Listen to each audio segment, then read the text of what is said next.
भिवंडीमध्ये कच्च्या आंब्याच्या तोडणीवरून 4 अल्पवयीन मुलांवर हल्ला झाल्याची धक्कादायक बातमी समोर येते। या प्रकरणामुळे परिसरामध्ये देखील भीतीचं वातावरण पसरलंय, तणावाचं, संतापाचं वातावरण पसरलंय। या प्रकरणात संबंधितांविरोधात पोलिसांनी गुन्हा दाखल करून तपास सुरू केला आहे। माहितीनुसार काही अल्पवयीन मुले परिसरातील झाडावरून कच्चे आंबे तोडत होती। यावेळी स्थानिक व्यक्तींनी त्यांना अडवून वाद घालण्याचा प्रयत्न केला। वाद वाढत गेल्यानंतर मुलांवर शारीरिक हल्ला करण्यात आला। या घटनेमध्ये 4ही मुलांना थोडीफार दुखापत झाली आहे, त्यामुळे त्यांना लगेचच जवळच्या रुग्णालयामध्ये दाखल करण्यात आलं। त्यांच्यावर उपचार देखील करण्यात आले। घटनेची माहिती मिळताच पोलिसांनी घटनास्थळी धाव घेतली आणि परिस्थिती नियंत्रणात आणण्याचा प्रयत्न केला। पीडित मुलांच्या पालकांनी दिलेल्या तक्रारीनुसार आरोपींविरोधात विविध कलमांखाली गुन्हा दाखल करण्यात आलाय।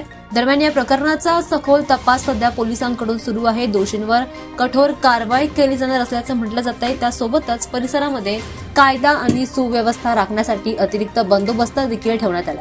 या घटनेमुळे स्थानिक नागरिकांमध्ये संतापाचं वातावरण पसरलंय। अशा प्रकारच्या घटना पुन्हा घडू नयेत यासाठी कठोर उपाययोजना देखील करण्याची मागणी केली जाते।